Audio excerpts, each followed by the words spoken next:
Hello and welcome to another episode of Live Talks with me, Fawole. We don't have the wizard, but we have the voice behind the camera. What we're talking about, he's out here. Come on, and my man Kelvin in the studio. Come on, give me some. My guy. Come on. In the house. Kelvin, good to have you in the studio. Thank you for having me. Cool, man. Thank you for coming. I haven't filmed for a minute.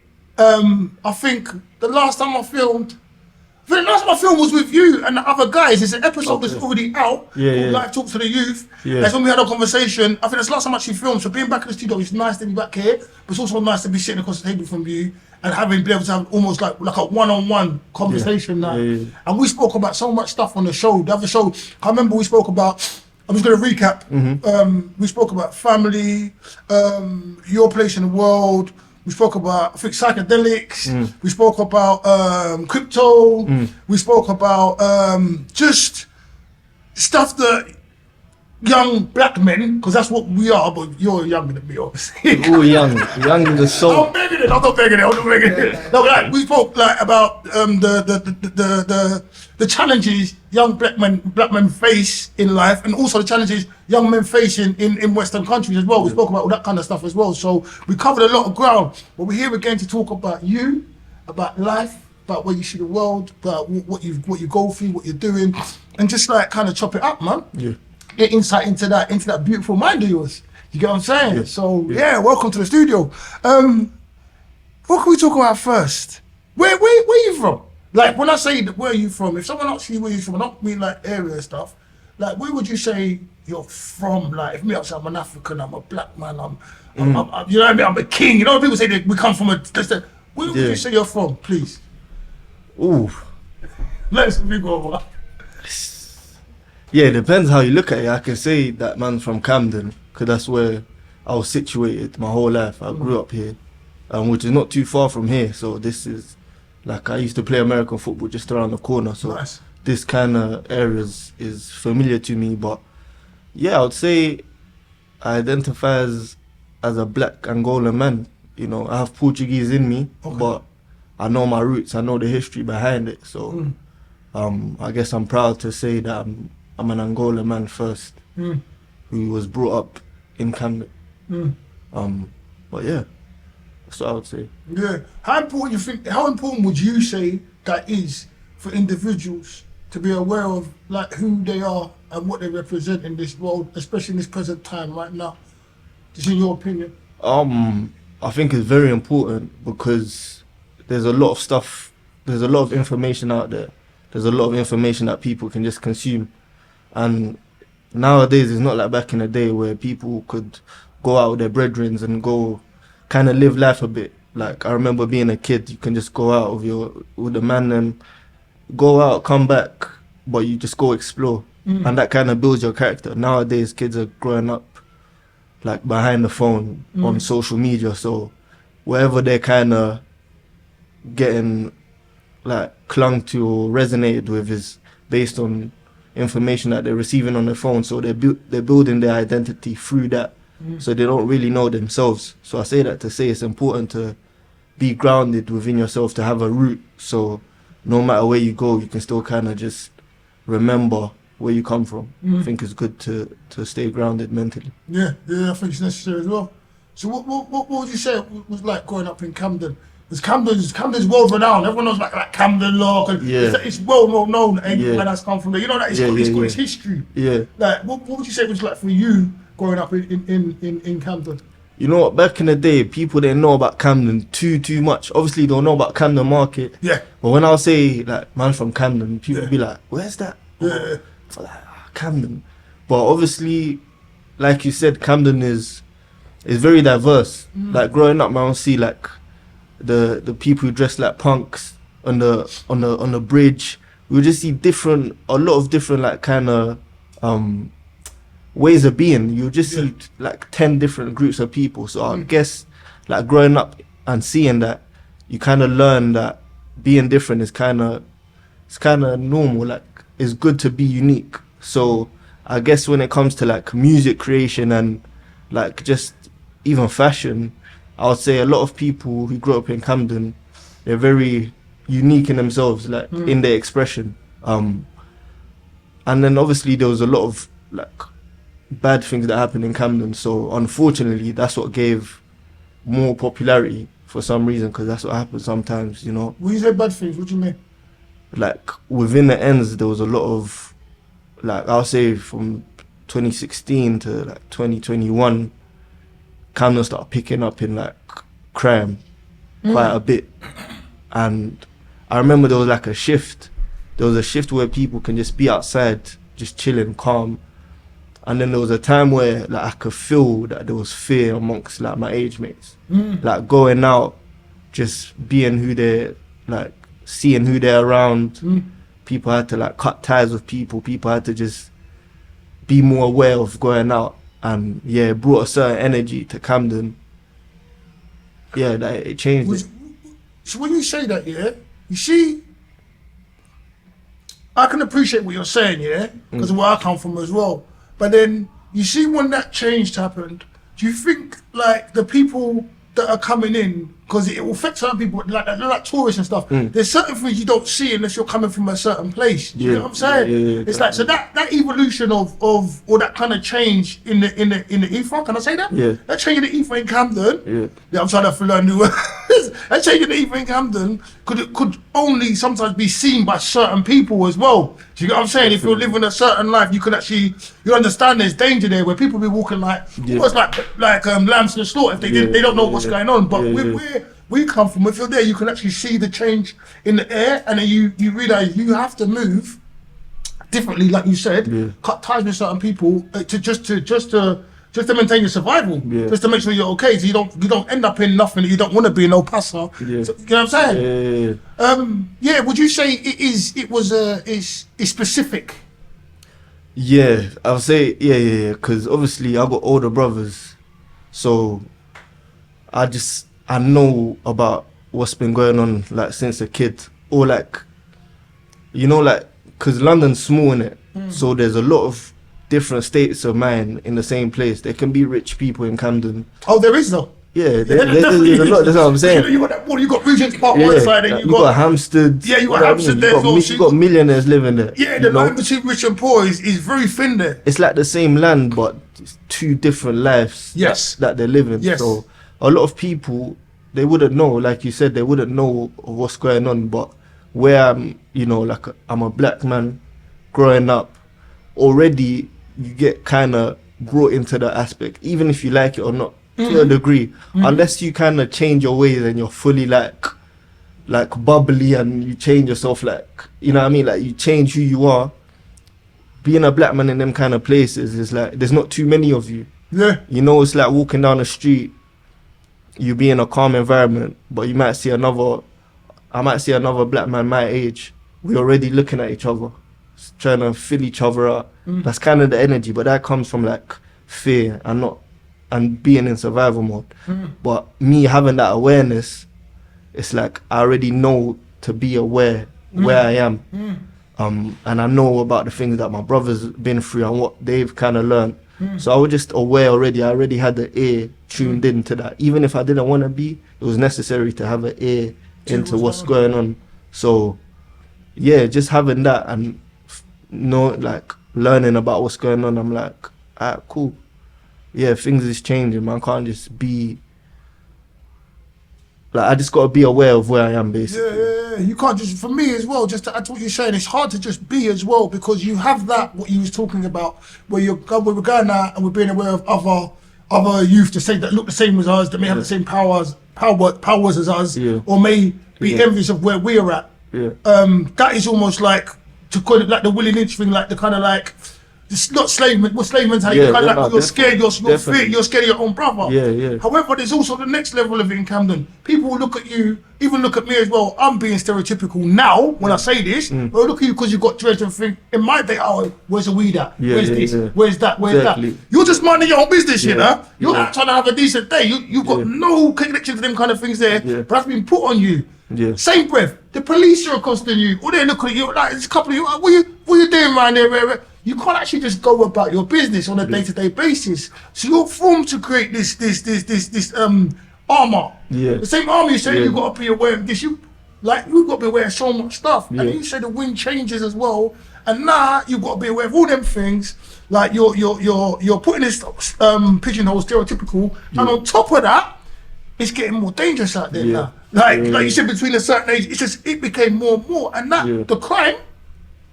I know there's crime everywhere all the time, and there's people doing crime in Camden that does, like million pounds crime we don't know about. Yeah, exactly. But the crime that's affecting us is direct on the road, and it's like it's mad. But we can see that kind of thing. So that you're seeing that as well, and to come through all of that and still manage to be yourself, it's fucking hard, man. Yeah. So like, it's hard, man. No, it's hard, man. To keep your head on and keep moving. Like, how many brothers you got? I got 2 full brothers, 1 full sister, then I got 8 half siblings. So yeah, big family. But I grew up in a house with my older brother, my older half brother, my younger sister. Then we had a baby brother years later.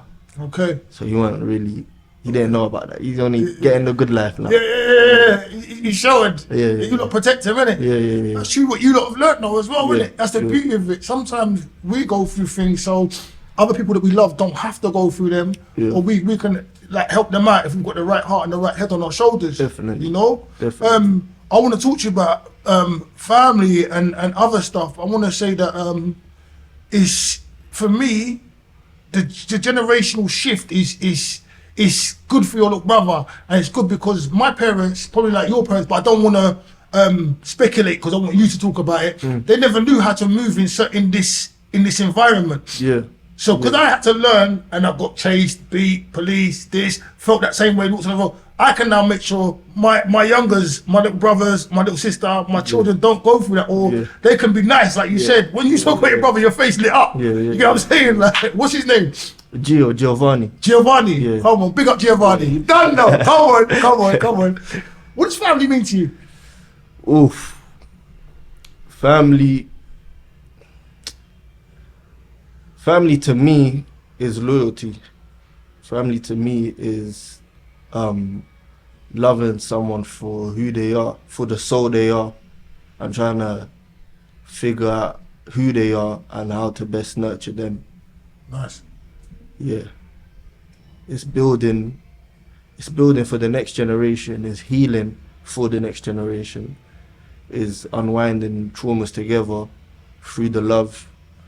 And like I said, just supporting them, seeing them for who they are, not trying to force someone to be who you want them to be. Seeing that soul and seeing what they get drawn to and how to best nurture that. That's beautiful. Eloquently put.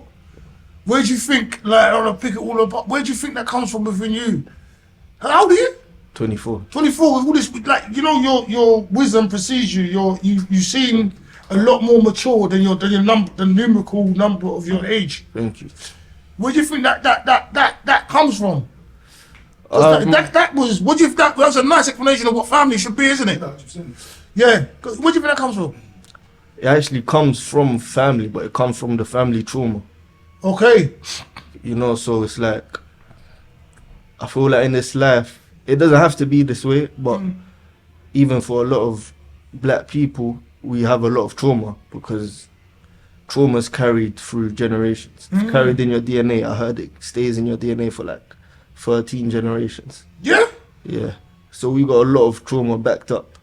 So times we're feeling angry, feeling sad, we don't even know where it's coming from. Yeah. But it's backed up through bloodlines. But I guess my family was in a situation where they still had a lot of trauma. They came to England for, like the American dream, the England dream. Yeah. The Windrush generation, I can't say, all the streets were paved with gold, so they were told back in the day. Yeah. They came in like 2001. Okay. That's why I was born here. Okay. But they just had make me feel old, cuz. 2001 was the other day, cuz. You don't know you was born, cuz. That's magic. God, sorry, that's I'm just speaking. 2001 like the other day, like I was born like 75. I'm like, Ross Clark. When I hear 2001, it's like It just seemed like yesterday to me, you know. But God, sorry. God. No, it's cool. Yeah, no, but they just had a lot of trauma, and that offloaded onto me, innit? So I had to sit with that. I think I was always just very aware as a kid. I was like hyper aware of things, like I could be aware of things that I didn't feel like I needed to as a kid. But I guess that shaped me into processing things, because I feel like you have to process to make progress in your life. Nice put. And yeah. Do you think that it only affected you? Do you think that it affected your siblings as well? No, it affected all my siblings. It affected all your siblings? Definitely. How did you guys, and don't, this is your personal stuff, so you talk what you want to talk. If you don't want to talk about something, you can tell me, it's all right, you don't want to talk about that. How do you think it affected you and your siblings, and was there a collective, like, as in a collective understanding that this isn't really the way things should go, or this is causing us to react in a certain way? And I asked 3 questions in one, so I try not to think, I'll just try and get it out. Or like, you know what, this, we should be dealing with this, we're kids, we should be this, it should be this, it should be that. And then also, sorry about the question because it goes like this. Also, see, like when I was younger, and a lot of people went through like these get licks or certain things, like parents didn't know how to emotionally regulate, so they projected onto you. So then I now went off and done what I was doing. So I might have been the guy on the road doing a little bit of madness, but then it wasn't even, that's still part of that generational trauma. But so my mum's handed it to me, and then I've passed it on because do you get what I'm saying? So all of that, if it isn't even a question in what I just said, but I think it wasn't. But that's normal, that's standard, because it's like energy can't be destroyed, it can only be transferred. So when you feel say that again, please. Energy can't be destroyed, it can only be transferred. So it's like you can elevate from that energy, or what most people do is just project it. And I guess in my family, it's like, man's brother, he's 3 years older than me, innit? So brother. So we went through things together, but where his man was at, I feel like he internalized it, and obviously my pops, he didn't hold space for no one to, I say both my parents didn't hold space for none of us to express. So in turn, what that came was like I see my brother moving to me like my pops is moving to us. You know what I mean? Just to feel a sense of, I don't know, I guess release, like you said, to transfer that energy. So I could feel like me and my brother, we didn't have the best relationship growing up. Like now we don't speak, but sorry to hear that. No, it's cool, it's just life. But yeah, growing up we didn't have the best relationship. My half brother, he was in football, so he was able to be out the house quite a bit. So he didn't really have to be there for it. I'll say it affected me, my sister, my brother, but my sister, I didn't see that until later on in life. The effects it had on her. The effects it had on her. Just because of how we process things. I know I went like kind of numb. So I didn't really feel it. Like, you know, we said last time I became an NPC. NPC, I wasn't trying to feel NPC, non-player character, innit? Yeah. I'm learning new things, guys. I wasn't trying to feel the energy. It's like your defense mechanism. So in turn, it just became a point where a lot of us was just, me and my brother at least, turned to weed, smoking, just playing weed. Just self-medicating. Just self-medicating. Just being in survival mode, because you come out of survival mode through loving on yourself and having a different state of mind. But when you don't have that, when you have fear, when you're living in that kind of lower vibration, you're in survival mode. So that's why you see a lot of kids in the ends are just competing with each other, because we're feeling like you're my opposition. Man gotta combat you to elevate. You know what I mean? So I guess it was just a lot of that, but only years later where we kind of had space to live our own life and become our own people. Like, I remember just going to my brethren's crib, and I'm like, damn, like, this family dynamic feels peaceful. Like, this feels good. Like, I ain't feel nothing like this before.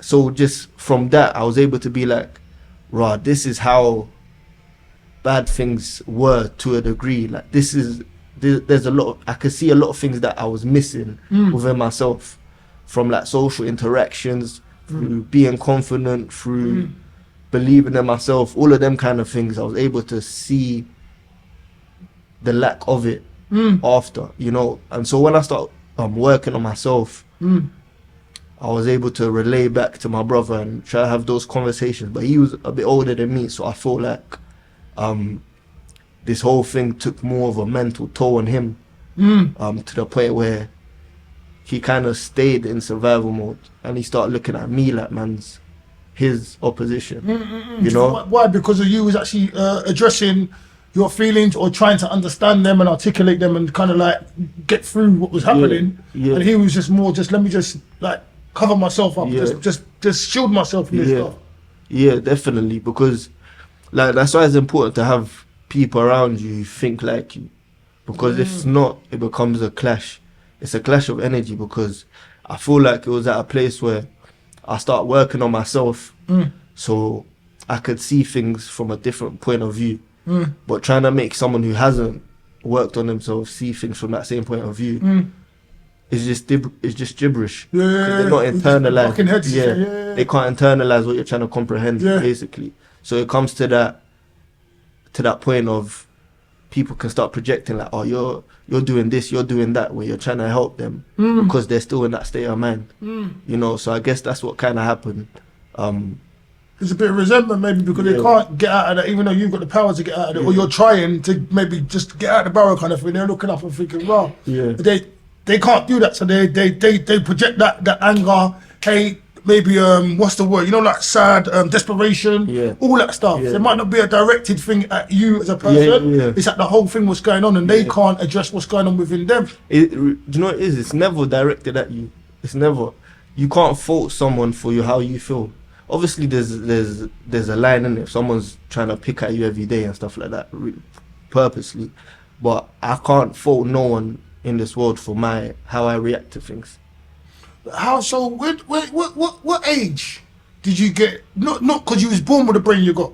You was born with your energy. You get what I'm saying? Let me say the wrong thing. What age did you start analysing things, or did you see yourself at a point where you said, hold on, rather than just being in defence mode, said, like, this isn't right. How, you know, like, because you've got a very analytical mind, and the way you're talking is like you're endeavouring, or your endeavour is to better yourself, or to understand how to make sure you have an environment where it's peaceful and calm and cool for you, optimal environment, which is what all of us need, but some don't know how to get it or what's going wrong and stuff. What age was you aware that you thought like this, or that you was like this? You know what I'm saying? Because you sit down and think, so a lot of the stuff you've said, what you're saying is very empathetic and sympathetic. You're not blaming no one for your situation, although you was put into a certain situation. You're not blaming your brother for how he behaves, although you was both in the same situation and you behave differently. You're not blaming no one for their actions or energies. It's a very, very regal position you're taking. Like, you're owning everything of yours. You know what I'm saying? Not blaming no one for nothing, and also understanding at the same time and articulating a way that people should carry themselves. It's big stuff, Kelvin, man. Serious, big stuff. Seriously, I shit you not. A lot of people will be blaming everyone else for their stuff at this point.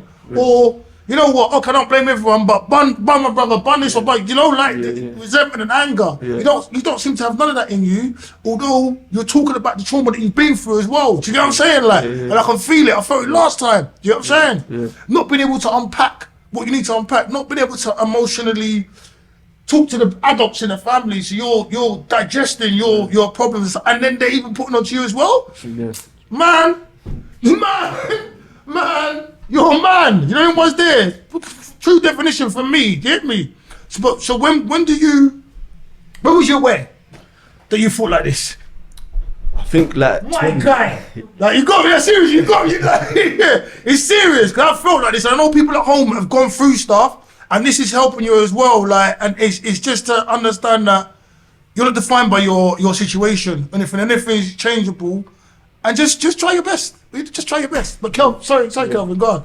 I'll say like 2020, there was like a shift because I started being more in different environments, fully independently, like stuff like uni and stuff like that.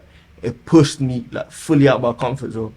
So when I got pushed fully out my comfort zone, you know, when you're out your comfort zone, that's when all them thoughts in your head of negativity start coming. Because when you're in your comfort zone, you know, like, your brain doesn't really do nothing. When you're scrolling, when you're doing that, you're calm. Whereas when you're pushing yourself and you're working towards stuff, that's when all the things that you haven't really healed from start, you know, relaying. So I can see that in different environments, like with with girls, like trying to be serious with a girl, or just environment with guys where there's like people just being like, oh, what's the word? You know, when guys start beating their chest in front of girls, like just learning all of those kind of stuff. Like, I was trying to lead just straight with like, just be a good guy, cool guy, but then just learning how other people move, stuff like that. I could like attach that to things in my family. Then I start realizing a lot of things is just energy. It's just internalized and people just express it differently. But I guess I could start living for myself and being in those places where I had to figure stuff out. It allowed for me to, like I said, process more. And I don't really be around too many people. I like staying to myself. And with that comes sitting with yourself. So I had a lot of time to just sit with myself and process things. I would have interactions, I would be out in social gatherings. Then when I take the time to sit with myself again, I can process that and analyze. Yeah, just analyze. Just analyzing, really and truly. Like I said, I took mushrooms as well. That was a big like jump, like mentally, because it's like a really sit with my thoughts that time, and I was able to detach from my thoughts because I could consciously be aware of it. I was like, okay, I'm having this thought right now, I'm having that thought. Then I start to realize, like later on, I'm not my thoughts. My thoughts are just like a summary of my past experiences that I've internalized. What was the catalyst for you taking mushrooms in the first time? Because we talk about the weed at an early stage being self-medication, right? Yeah. Or just to make the environment calm, just to calm the brain kind of thing. So what was the catalyst? Was it in the same category or was it a different category? No, you know what? I think that was just good. Like the way, I think the way it aligned for me to take it. I was just with my brethren. We had a place at the time, and I had to stop smoking at the time because I had something that happened with my lung. So it forced me to be sober for a minute. So I was sober for a minute. Then my brethren was talking about mushrooms. I was like, nah, I'm not gonna. Sorry. Yeah. We put a pin in that. Yeah. When you were sober for a minute. Yeah. How was that for you? From being able to, or from initial thing to the first, you smoked weed to the self-medication, so you know now automatically, cause I've smoked before, like automatically you smoke, it kind of calms you down straight away. It's like you said, it's a defense mechanism. You can just switch everything off. You don't have to address certain stuff. Yeah. But now you've got this health condition, and you have to be sober. Yeah. So now remember you said you sit with yourself. Yeah. You have to sit with. You have to see because when you sit, you really sit with yourself when you're sober, which is a lot of people that God bless you all are running away from, and they'll continue to medic alcohol, sex, weed, whatever, just not to face certain things. Definitely. But you was forced to. You never had no choice. How was that for you? And how was that at the time? And then we go back to the mushroom thing. Sorry. No, that was quite a lot still. Just because I was going through it was a transition phase. That was coming out of COVID when we was in lockdown. So at home, I was in that environment. I usually smoke to just be in my own bubble. So now I can't smoke. I can't lie, I felt depressed. Like I felt a lot of energy on me, and that was just before I was able to start processing things better. So it just felt very heavy. I remember I was just feeling depressed. I was just in bed, sat, can't go out. Didn't really want to be in the environment I was in. So I was just like, I was depressed, but I'd never stay down for too long. That can only be like a week max. Then I'm just aware that I have to do something. I have to move, like in a way. So that's when I start meditating a little bit. Meditating? Yeah. I was lucky to have like a little studio in my house, like music studio. So I was able to record a little bit. So I start pouring my energy into avenues that could actually blossom instead of just smoking. Not to say that man don't smoke, I'm fully off it now. It's still a process. I'm not gonna lie to you. Yeah, of course. Being how I am, like I stay to myself. Like I feel like like want a little weed, but it's your relationship with it That's the problem. Thank you. I was attached to it. You I was chasing took the words out of my head. Well, thank you. Yeah. So you was using it, but you wasn't in control of it. It was more in control of you. Yeah. Now it's like you can jump in and out. And for me, like everyone has their own opinion about whatever they're doing, but for me, weed, alcohol, sugary food, it's all the same thing. Yeah. Like it's all addictive stuff. Yeah. That you can moderate, have some a little bit if you want to have it. Like there's no, don't have it because other people do what they're doing. It's just don't let it have you. Yes. And that's just my ethos. So when you get to that point, it's fine if you're going to indulge in this, that, the third. But that's if you're going to indulge in. No one's telling you to do that. Yeah. But if you're going to do it, have control over it. Yeah. Don't let it take you, and you just live your life. Yeah. You know what I'm saying? Definitely don't cling to it when you're in a bad space of mind, because that's when it's harder to come out of. Like, do it because you want to enjoy it and experience it. If you want to experience it. Like, it comes from the ground. And not a lot of weed nowadays. Sell us smoky. Is modified. But God put it here for us. For me and you, it comes from the ground. So it's smoking. You know, No, just like, yeah. But it's a tree. No, it is a plant. It is a plant. Yeah. a plant. You have to put a plant through process for it to even grow. That's all I say. You know, like people say that you can modify it, but at the same time, if you do too much to a plant, it'll die. Yeah. It'll turn into a mill. Yeah. So it still has to be nurtured in a way for it to actually blossom. Blossom. Okay. Nowadays, it's a lot of modified stuff, so you're not even receiving the benefits that you need Of the of the weed. Like okay, if you don't get the right one, it's all because it becomes a chemical imbalance because they're putting things in it to increase a certain high. Yeah. But that's not the natural way that it was meant for it to be consumed. So now you have a chemical imbalance in you. Yeah. So that's why a lot of things, like a lot of people feel paranoid because you're feeling a certain thing, but you're not getting a lot of the other thing. Yeah.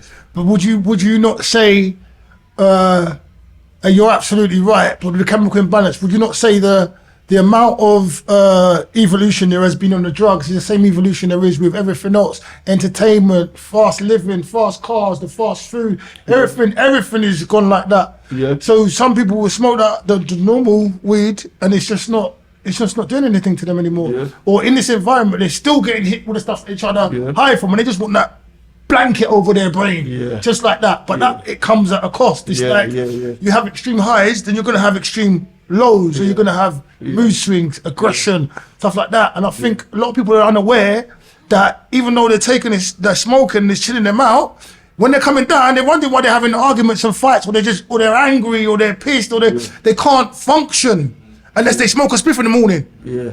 Like, you're supposed to be able to function. Like you said, take it, don't let it take you. You're meant to be able to function. You're meant to feel like there's still life in you. Yeah. You're not meant to feel lifeless after you smoke. And that's where it comes with the modification that they've done.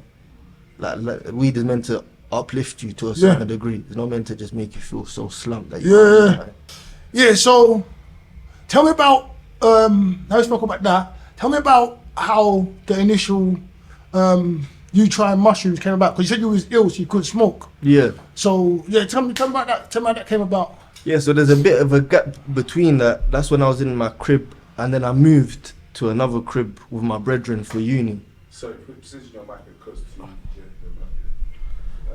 yeah, so I moved with my brethren to a house in Hertfordshire for uni. I'm not gonna lie, them times we were just making money. We were just doing what we had to do because coming out of COVID, there was no jobs around. It's life. Yeah, so we were just doing our thing, and then there was mushrooms. But obviously, growing up, I'm like, we only know weed. We don't touch nothing else. You know what I mean? So I'm thinking, bro, you're on your own with this one. You know what I mean? But something just start, like, I don't know, everything else I was very strict on not consuming. Mushrooms. I was like, let me do the research. Cocaine, heroin, MDMA, all them other class A drugs. No? Yeah. Cool. Just brush that one. But I done the research for that one, and I gathered enough information where I was like, okay, like the health thing was first for me. Then I was like, okay, what does it do mentally? Then when I gathered enough information, I was at a point I was like, you know what, I'm 20, kind of sober, this is shit. I was like, let me try it. So I just tried it with them. And boy, I can't even, the first time you do it, like, it's never like after. It's always a different experience that you Of have. course. But it was such a, I say, supernatural experience. At least for me, I feel like it's different for everyone, Yeah. based on their state of mind, based on their awareness. But Yeah. for me, it was very like supernatural Yeah. how I felt, and the whole experience just made me realize that this whole thing is just an experience anyway. Life. In life, Okay. you know. Okay. I was able to detach from that identity of Kelvin, come from Camden. I was able to just see more above it. I'm like, raw, man, just experiencing that, man. I can choose. If I want to go Spain right now, I can do that. If I want to go do this, I can do that right now. Like, it's my decision. It felt like I felt very present in myself. I didn't feel present like that for a long time, maybe not ever. Yeah. So that feeling of being present and being aware, I appreciated it a lot. Okay. So, I just want to say, disclaimer, we're not advocating any kind of drugs here. We're not advocating you taking any kind of drugs or doing anything. We're just talking about Kelvin's experience. So just to let everyone at home know. So, you said you felt, because that's just my mind's all over the place. You said you felt present. Yeah. So, was this during, before, or after? No, is this during or after? During. No. You know what? I felt present after, because there's something called a come down. During is like I'm experiencing the trip. They call it a trip, because like you take a journey mentally when you consume it. So I was experiencing the trip, and what you experience really is like your subconscious being unlocked. So it's like you're experiencing, maybe visually, maybe like through like just your feeling, you're experiencing what you've suppressed. That's why it's good, because it unlocks what you've been suppressing. You can see it. That's why it's not good for everyone, because if they're not aware within themselves, or they don't have that self like awareness, it can just take them. And then that's why people say they have a bad trip. But yeah, I was just able to experience stuff, but I still had the awareness of that I'm experiencing it. I wasn't immersed in it. So that detachment, I was like, okay, I could see myself. Like I could see myself experiencing myself, like third person. You seen Doctor Strange? Is it Doctor Strange? You seen Doctor Strange? Yeah. You see when they go like that? Yeah. And then you're there and I go like that. Yeah, and then yeah, the yeah. spirit comes out, Yeah, like, yeah, like yeah. you're now looking at yourself inside. Yeah. And I don't know. I'm not that well versed in everything, but I do believe that this is a show and there's an energy inside of us. You know what I'm saying? It doesn't. There's you know, like Definitely. I believe in a lot of different things, but I believe there's at least 2 or 3 different kind of like correlations of energy within inside me. 100%. The husk, the energy inside, maybe the conscious, then the spirit, then the Holy Ghost, all of that stuff, you know? And that and anybody out there, if you listen to yourself, you know there's different stuff going on inside you. 100%. Yeah, that's wild, man. That's wild. What other things have you used? Do you use like to comprehend yourself, or even to just like, you know, like as a first space to let go, because you smoking weed to deal with the stuff that you was going through and stuff. Then you couldn't smoke because of your chest. Then you had the mushrooms and open up your mind as well. Yeah. Yeah, the other stuff you use, like I know you talk about music and having a studio in your house. What does music mean to you? Like listening to it, making it, all of that on a collective. Like, what does music mean to you, or what has it done for you even? Music is, I feel like music's one of the superpowers of this world. There's a lot of people who consume music. There's a lot of people who have a attachment to music because of the feeling. It's like when an artist makes a song, it's like they're stamping, they're creating a physical experience. Like they're taking it from their mind into the physical. And I feel like the best artists and the ones that go far and build a lot of fan base are the ones who can create that kind of vibe that a lot of people can resonate with, because they can empathize with it. You know, they feel attached to it to a degree. That's why people become fans of these artists and pedestalize them, because they was able to craft a feeling, experience that they really resonate with. Yeah. So it's a power. That's why a lot of artists get used for bad influence. That's why they get money thrown at them, and even nowadays they're making bare bullshit music, but they don't know that they're just part of a mission to guide like the next generation the wrong way. Yeah. Yeah. God, we used to talk about music. I talk, and I got a lot to say about this, but I want to hear more about. So, what's your favorite? What's your favorite kind of music? I ain't got a favorite kind of music. Okay, what music influenced the most in your first 10 years of life? In the first 10 years Yeah, of life, I'm gonna chop it out specifically. I'm gonna give you some specific I'll questions. tell you what songs that just hit me for some reason. I remember listening to I remember seeing Feel free. 50 Cent Yeah, in the club. yeah, I remember just seeing Lil Wayne, Lollipop. yeah. Like obviously my parents, they come to the country, so they don't know about what's going on. So they only got like the music that's popping in the radios at the time. Yeah. So I'm What about cultural music? Oh yeah, obviously you got the Angola music, you got the Yeah. Kizomba, Kuduru, that. That's a good. Say that again. Kuduru. Kuduru. Yeah. That sounds powerful. Yeah, Kuduru, that's the. Zamba Kuduru. That sounds powerful. Like the 50 Cent stuff. Even though he's a good artist, don't take it no way. Yeah. That's like Happy Meal stuff. Yeah. Kuduru. That's a home cooked meal to me. You know what I'm saying? Yeah, Kuduru, that's like expression, Angolan expression. It's like seeing that dance is powerful. Like Angolans, we're very like, we're the life of the party a lot of the times. Yeah. If we come and we vibe out and we're in a party, the way we're dancing, the music that we're putting in, it's like we're very like, I don't know if the word boisterous works here, but we're very like, we beat our chest. Yeah. We're very like, we like that kind of stuff, But- you know? Yeah. But I guess it was like a coping mechanism that they made that kind of music to deal with things, just like blues. Back in the day, like See- the creation of it. The music. Yeah, just how hip hop was created from, and rap was created from bad times. I guess a lot of, I'm not gonna say all black music. I don't want to put that. Obviously, we have a lot of things to be grateful for and feel good. So much. It's not just bad. It's, So much. No. So much. But Like, you like, because I want to give you baby, baby. You know what I mean? And that's healing. That kind of stuff is healing. That's frequency. powerful. Yeah. My daughter. Yeah. I do this weekend. Every minute she's turning off. Every minute.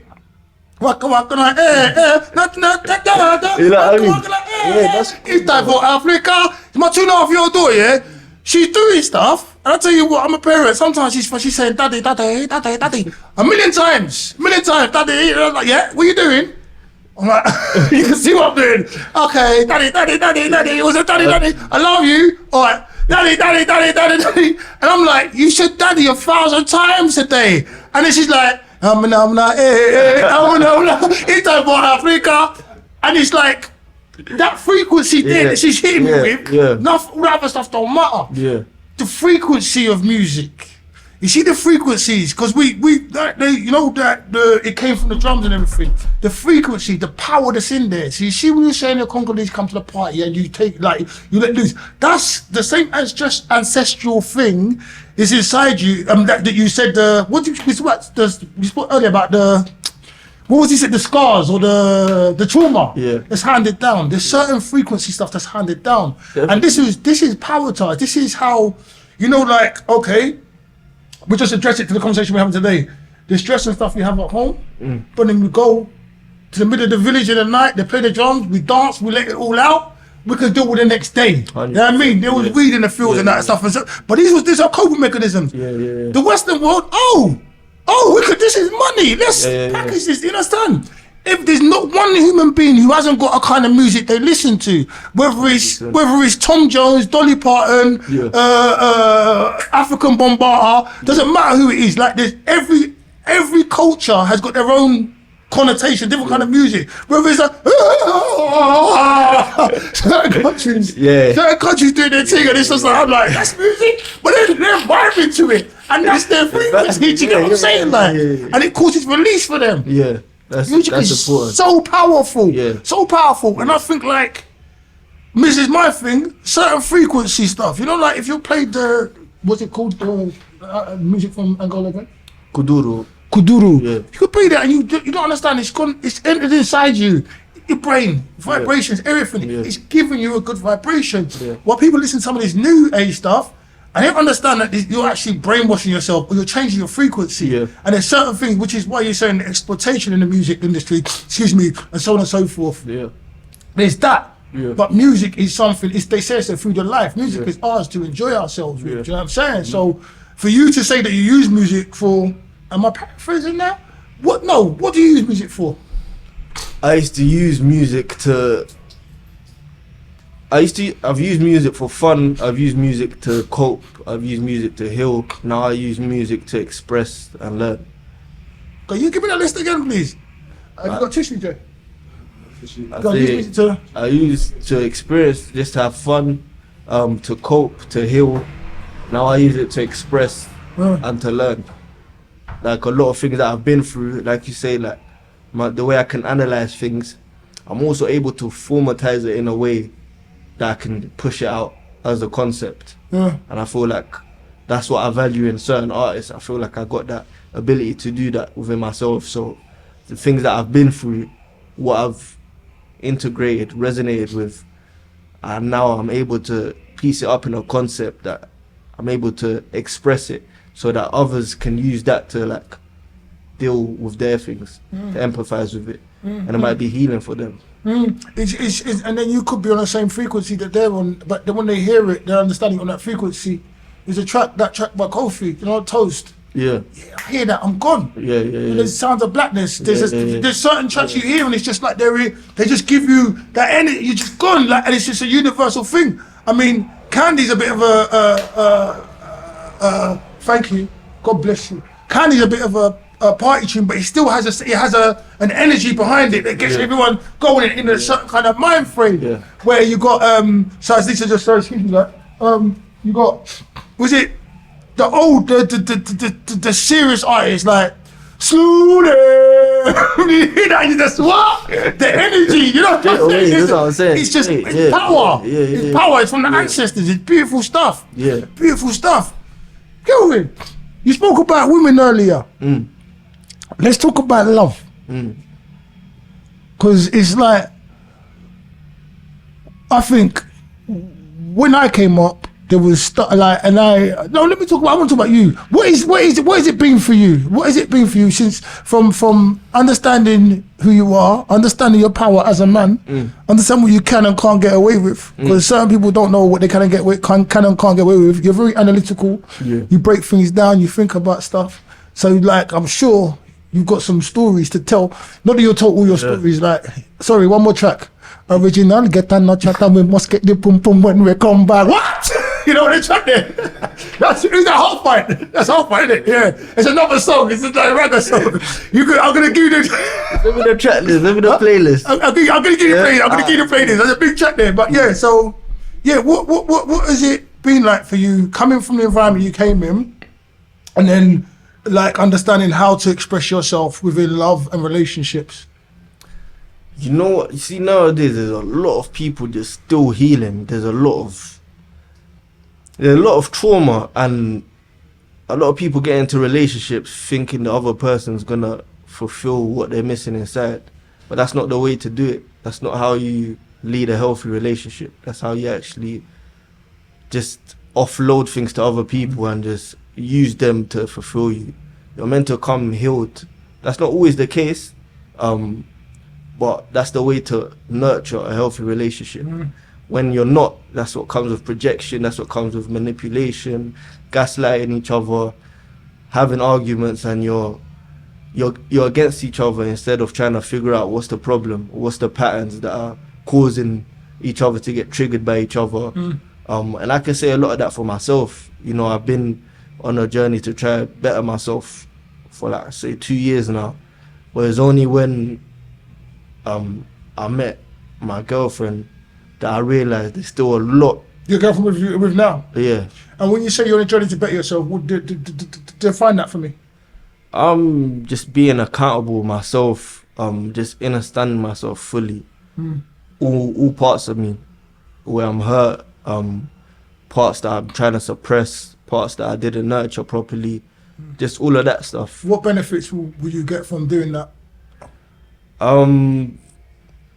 And this is for, I'm asking these questions. Yeah. The reason I was giving you the context is for the people at home that some people at home need to understand how to work on themselves, they don't understand how to do what you're doing, but they want to do what you're doing. Do you get what I'm saying? That's why I'm asking these questions.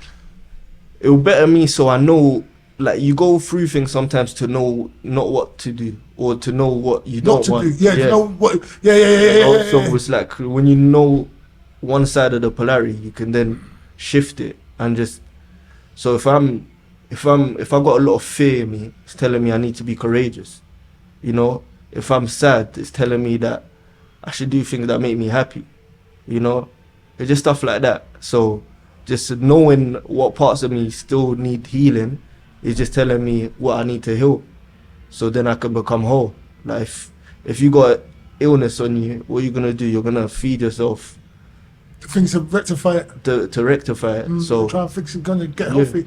Yeah, so I'm just trying to be my best self, really. And that comes with sitting with yourself. I believe I'm gonna just go back to what you were saying before. It comes with sitting with yourself. But there's a definite courageousness about sitting with yourself. It's not easy. Not easy. Nah. You're preaching to the choir, not easy at all. You're preaching to the choir. It's not. Nah. And to face yourself and to look yourself dead in the eye, even all that, because you know everything you've done. Yeah. You can't hide nothing from yourself. Yeah. Other people know bits and bobs. Some people tell you this, tell you that.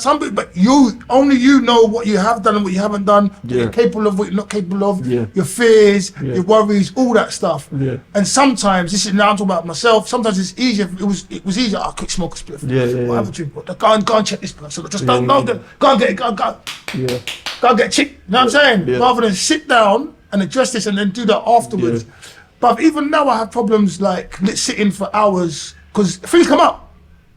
But that's the only way to get to the other side. 100%. The only way. 100%. The only way, and you can't run away from yourself. Like I don't know how much people actually understand that. Yeah. You can never escape yourself. All you have is yourself. You're always gonna be aware of those thoughts. Yes. And you need, all you have is yourself, but you need to have yourself. You need to have yourself. You need to have yourself. Or should just be like, you're doing stuff that you don't even know why you're doing it, with people you don't want to be with, stressing out, and looking in the mirrors, frustration, depression, substance abuse, vicious circle. So I'm saying, so when we was going to love, that's why he said you have to have yourself. If you don't have yourself, how can you have someone else?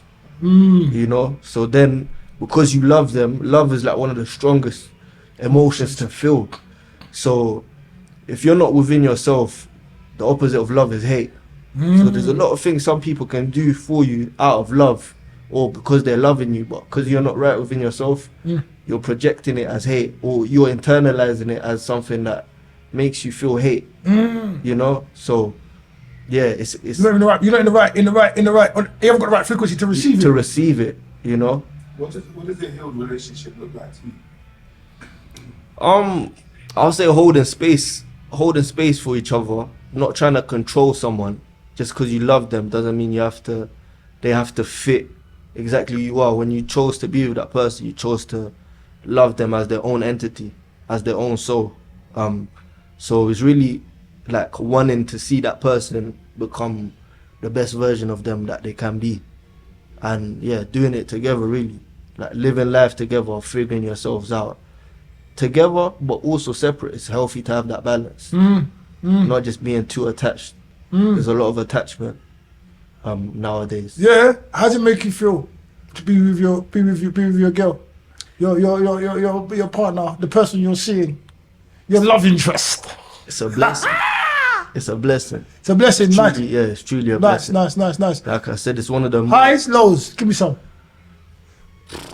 If you want me to be honest, it's balanced. It's balanced because we're both still. We're not only growing. We're trying to navigate through the physical world, but we're also trying to navigate our healing as well. So we're doing that separately. We're doing that together. We're being there for each other. But it's still very new. It's only been 7 months, so I still don't know. 7 months is a good, nice number though. Yeah. Some people don't even last 7 days. Yeah, no. You know what I'm saying? Well done. Real talk. But this is my first ever relationship as well. Yeah. Because I was always scared, subconsciously, to commit, or I didn't feel like love was not in the cards for me. back in the, like, when I was younger. What was that? Where did that feeling come from? Oh, from my parents. Like, just seeing all of that. Because your depiction of love was what you saw. Yeah. And the roles that each of them played, I was like, nah, I'm not feeling none of that. Might as well just be alone. Yeah. How much of an impact do you think that parents have on their children indirectly, siblings have on their siblings indirectly, and how much do you think people are aware of the impact that that what they've actually seen is what they're acting out, opposed to what they actually want? Do you get what I'm saying? Because they have to sit with themselves and know what they actually want, but subconsciously this is what they're doing now. Like your brother's story, he couldn't get to the place where you was at, and I'm paraphrasing what you said. So he was just self-medicating, and there was a bit of resentment because where you was, because you don't actually see, you've sat with yourself, you actually see what you want, but you've still gone through this to this age, and now you've embarked on a journey of your own. You're brave enough to roll the dice. Do you know what I'm saying? Like, I don't even know what my question was. I do that all the time. No, I know what you're saying, because it's like if you're not aware of the program that's in your mind, you become the program, and the program starts at home. Like, I saw a study that it said that kids who experience like very troubled households, they have the same PTSD as like war soldiers. You know? Yeah. So it's all the important, because like I said, if you're not aware of the program that you experienced, then you're just gonna play it out when you're older. If you don't deal with it, you're just gonna play it out after. So it's like the generational trauma continues, basically. You don't break. This is powerful, man. This is powerful. You just play out the program. If you're not aware of it. Yeah, if you're not aware of it, you play it out. It's a lot. And then Can I ask a question? Yeah, of course you can ask a question. Talking about my guy, where's behind the camera? What about the lady you're with now? What was it about her that changed, that made you make that step, the commitment that you wasn't able to make for so long? That's a good question. You know, I guess I'll say that I believe in my intuition as well. So sometimes, like a lot more nowadays, I'm going with how I feel, because I trust myself, I trust my analysis, and just being around the person, speaking to the person, it felt right. I didn't try to analyze it, because if I analyzed it, I would just compare it to my past. So I was just going based on my feeling with it, and it felt right.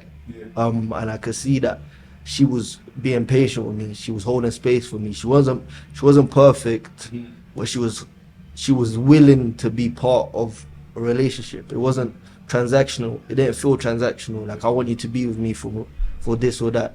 It felt like she was willing to grow and nurture a proper like relationship. Do you feel like you manifested that? Yeah, I was gonna say that.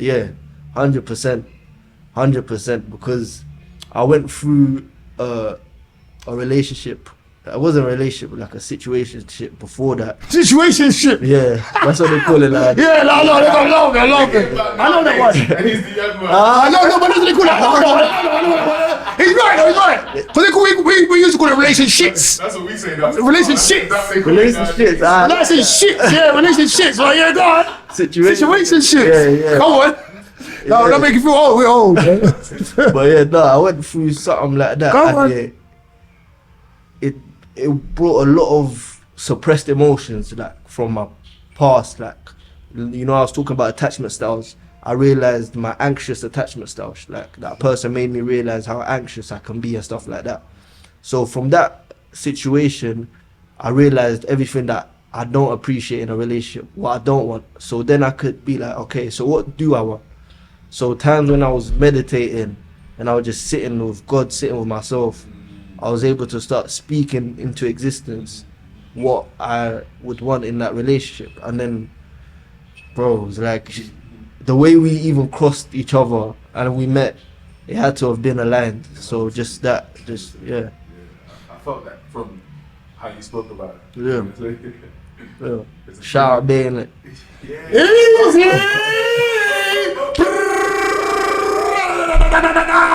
See, I wasn't asking no names, and I know that's your thing, bro. I wasn't asking no names, you hear me? Yeah. Love it, guys. Come on. That's the biggest smile we got. Come on.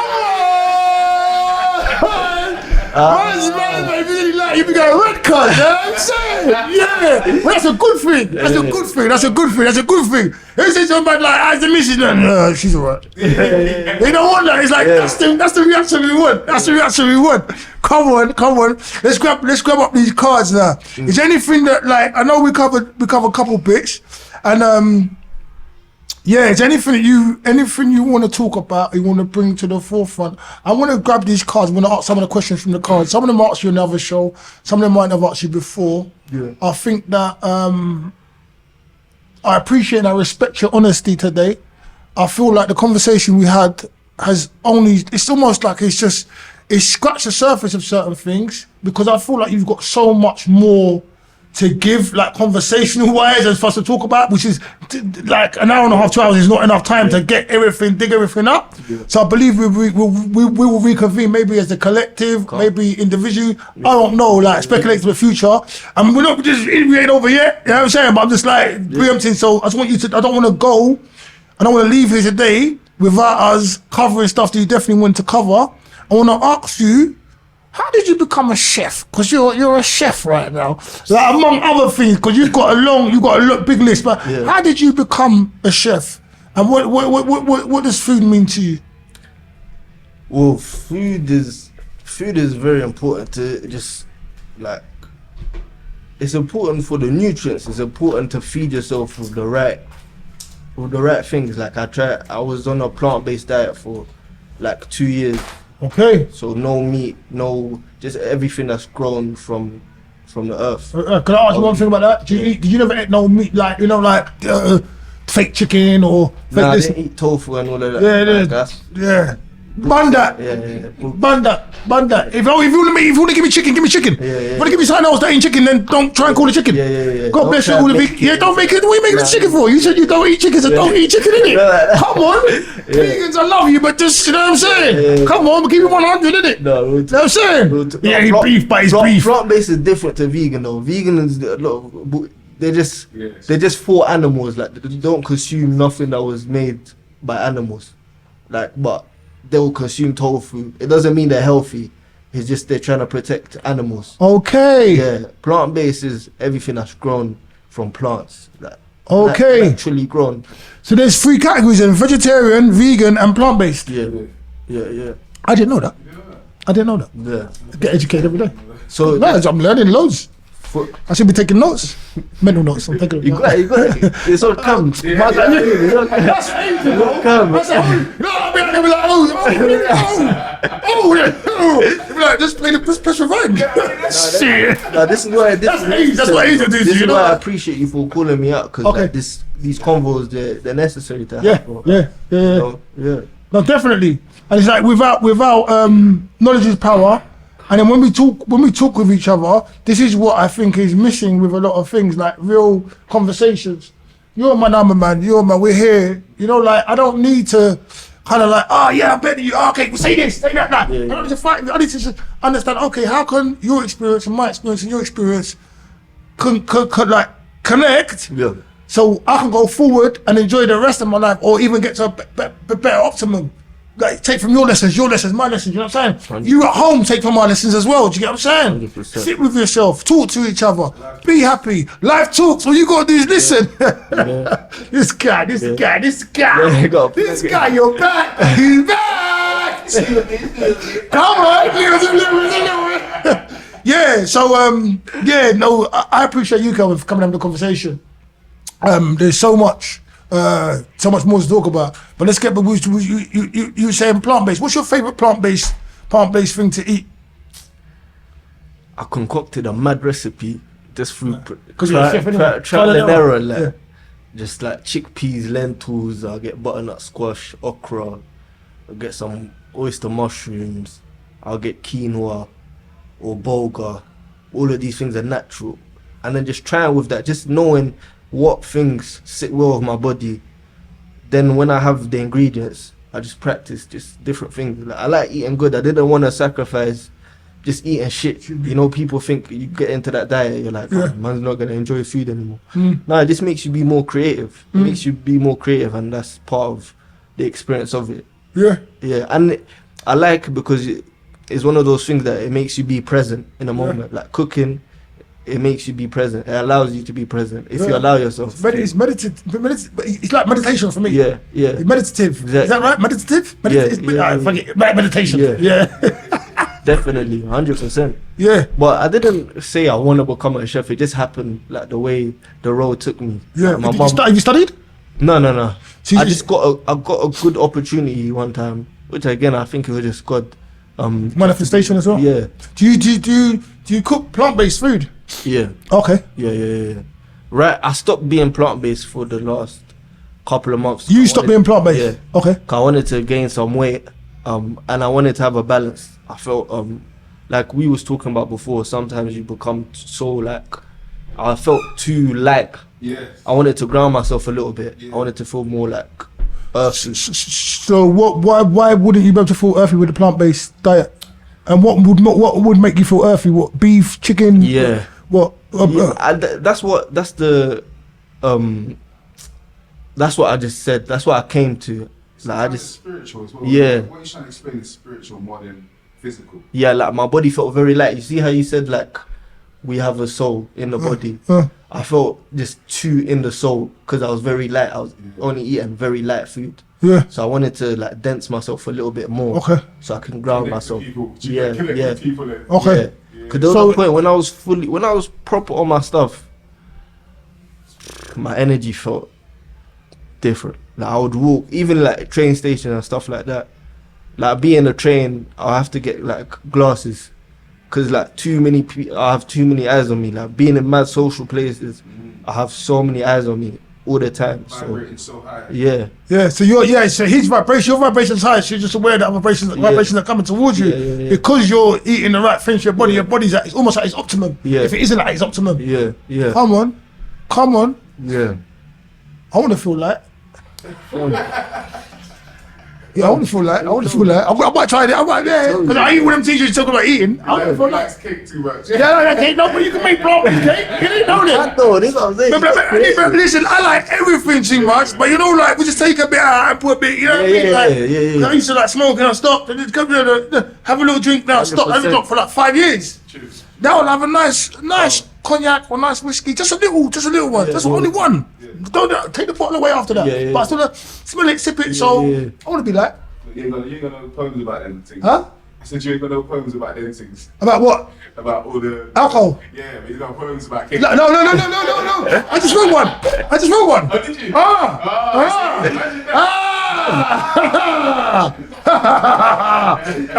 haven't finished it though. It's just. Wait. 1, 2, 3, 4, 5, 6, 7, 8 lines, and then the chorus. It's called Liquid Demon. Let me hear it. Liquid this, and it's gonna be like this. You take the drink. This Liquid Demon. I'm gonna look at it. This is his poem. Causes strangers to freely exchange vaginal fluid and semen. Their inner self, saliva. You don't even know their inner self and saliva. You don't even know her personal. You don't even know her personal height. I can't even say it. Let me start again. Okay, you should work a program. Let me say it again. Yeah. This liquid demon causes strangers to freely exchange vaginal fluid and semen. Their inner self, saliva. You don't even know her personal hygiene regime, and you're gonna muff diver. That's a lie. You understand what I said, right? I just making the poem. You're gonna be a serious poem. No, it's serious. You change your style. Are you mad? What's this? Me, only person I say make them man confused, but I don't know which one of them me for use. What? I like that. It's a hygiene regime. Come on. You don't even know hygiene regime, but you want to be a muff diver. The people out there drinking and you don't even get wash. Bomba club. That's alcohol though. We know alcohol in Arabic is soul crusher. Soul crusher? Yeah. No, I didn't know that. Excuse me, because it allows entities to come in. But it's called a spirit.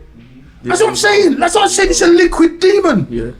That's what the poem is. Wait till I finish his poem. That's cold. I like And you just, you know, like, and the people just, you get possessed. People get possessed. That's it. The possession's mad. That's it. They know what he's saying. Don't enjoy yourselves, but be yourself. Yeah. What is so bad about being yourself? Yeah. Do you know what I'm saying? And that when I say that, I have to acknowledge the fact that I have run away from myself for many years, and like drunk for many years, and not understood what I was doing. So now I want to be okay. If I want to do this, I want to do this. Just maybe I want the spirit to be like, okay, but I'll enjoy it. And look, we just enjoy it, not just like flood myself down, kissing this person and doing all that, and then waking up like, oh my god, nah. Enjoy a little something, then put it back. Yeah. Something that comes on plants. Yeah. It's plant based. Yeah, tequila and that. Tequila. Yeah. I don't mind a little tequila. I love tequila. Yeah. Like, I can't lie. I used to like all alcohol, almost all except for gin. Yeah, I used to. I was on a brown. I'm young as we. Yeah, whiskey, brandy, yeah. On a Henny thing. Henny, Chanel, certain cognac. Like when you go up, not like you go up to the other cognac. You see, you got Henny. Henny's nice. We got Henny XO and this one, this one. You start sipping them. Like, ooh. Like it's like when you go like, when they start smoking them different kind of weeds, and you just go one pull. Ooh, you don't need to smoke the whole bag. Keep drinking though. I always just drunk to get drunk. I'll never drink it. Like I never like the taste. Yeah. I think when I was young, I'll be like, if I'm drinking, let me get drunk. And then, you know what I mean? Put it down. So I didn't mind. I'll just drink. Yeah, no, I understand. That's me too. But nah, if I look, I smell it. It's just like, taste it. Let it sit for a bit. That's season. Yeah, remember I'm an old man, you know. I'm not old man. I'm a kind of old man. Kind of. Nah, yeah. I'm mature, like a fine wine. All right, so yeah, so I don't know. Should we go through these questions, or should we, let me see if I've got my other questions. I don't know. Take a look at the questions. I don't think we need to go through them. Excuse me, my nose. I don't know why my nose is itching me like this one. I don't think we need to go through those questions. I think we should go through the other questions. Whatever you think. Yeah, I think. Just take a look at them. If you want to answer them questions, we can. I'm going to get the other question list up now. I can do this one. Cool. This one.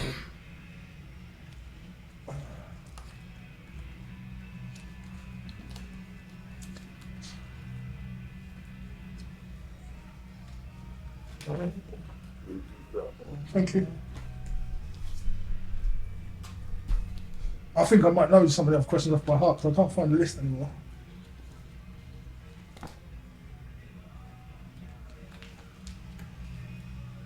I said these three. That's true, yeah? Three, calm. Yeah. Oh, cool. Okay, and I've got the other ones here as well. And I'll finish with these ones, and then we're going to ask you this ones. Quick fire, quick fire, more fire. If you've got any questions as well, you can fire from back there, but this is quick fire, more fire. So, I ask you answer, yeah? Yeah. Do it. What's the best advice you ever been given? Stay present. Stay present. Stay present. Yeah. What's the worst advice you ever been given? Ooh. For me, there's no such thing as worst advice. Okay. If you got discernment. Okay. Fair enough. What's the worst thing you've ever done? Worst thing I've ever done. Yeah, and you can pass any question you want to pass it. I'm not believing myself. Good answer. What's the best thing you've ever done? Believe in yourself? No. Be brave. Be courageous. Okay. What advice would you give to your younger self? Keep going. Enjoy the process. What's the worst thing you've ever seen? Worst thing I've ever seen. I think I can say that one. Yeah, I don't think I can say that one. You can say what you don't have to. You can pass it if you want to pass it. Yeah, pass. Okay, cool. What's the best thing you've ever seen? Best thing I've ever seen. Yeah. It's me and my girl just vibing. Hey, come on! I like that. You're gonna be good when you get older. You're gonna be good. Tell me something about you no one knows. You can pass if you want anything. Yeah, just let you know. Well, I'm starting to figure out that I got autism. Okay. So. Okay. It making sense. It's adding up now. Yeah. How I be socially, how I process things, how I express. Yeah. Yeah. And you think? Because I think this. I think in our diaspora, because, and especially with, well, your age was different, mine, but with your generation and my generation, past before, whatever, our parents were so focused on themselves, or so make sure we ate, and this was done and that was done, following the status quo, that we went through went through the conveyor belt without that even being assessed. I think autism is a form of genius, so that they throw it onto people like it's a bad thing, when it just means that you're not conforming to their way of programming. Absolutely. So I think autism is such a gift. Yeah. But the way they've named it, they make it sound like it's not a gift. You know what I'm saying? I think like everyone that knows autistic, they've got superpowers. Look how smart he is. Yeah. You know what I mean? So like, we have to rearrange how we look at autism. Yeah. It just doesn't fit their system. Yeah, no, totally. And their way of teaching people, so that then they just slap autism on you. Yeah, but my thing is, I'm not taking you absolutely right. I'm talking about, like we can see how intelligent he is and everything. Yeah. But like in my age or certain ages, like when your child's behaving a certain way, rather than saying like knowing that okay he's different, it's like oh come on why are you doing this? And rather, do you get what I'm saying? Like where now they're taking more time to analyze it. We get more of that in school for how we're acting, more than at home. What do you mean? Like our actions, we get put in categories in school more than we get put in categories at home. Yeah, no, but what I'm saying, what I'm saying is like literally, what my point I'm trying to make is that you exercise this intelligence and stuff, and you could just say you're the person, you come home, you got stuff going on, you've had a long day, this, but he's trying to do like something in his own way. No, we do it. That's what I'm talking about. Like our generation before never gave space to that. You're both right. You're saying at home, you're saying in school, it was both. Yeah. I just feel like we don't get labelled at home. Yeah. So like we get to grow and figure ourselves out a bit more, and then like where how these titles that are given to us, we can just explore them a bit more. Whereas in school, special needs. Yeah. So now they put you in a category of less than. If you guys say instead of putting you say no, this person's intelligent. I think they learn like this. Yeah. You guys say 100%. So. I think in terms of how it's stigmatized, it's mainly from school. Like I know it has a big impact to why we may be autistic. But school gives us the label and tries to give us the path in which we should go from being autistic. If you know what I'm saying? Limit us. When I just think it's a superpower. That's what I believe it too. And I urge you at home. Just know your children. Know your children. Just know your children the best you possibly can. Watch them, focus on them, see what works with them, see what doesn't work with them. Only you, they're your children. Only you can decide this. Don't let no one else tell you how to raise your children. Please. Yeah. Was we in the middle of answering the question or was you? No. Okay, so next question now. Uh-oh. You're gonna have I'm gonna have to go in at 5. Okay, cool. We just try to answer these questions quickly. Yeah. We went over time as well, sorry. Got like 10. No, we're late anyway. Oh, cool. She knows she was there, she wants to come in before her. Cool. How do you see the world? I see the world as how I see myself. The world is just a reflection of how I feel. Nice. Are you happy? Yes. What is your greatest ability? To analyze and process. How would you change things if you had the power? I'll teach meditation. Easy. And I'll make it a common thing. Where do you see inner cities in the future?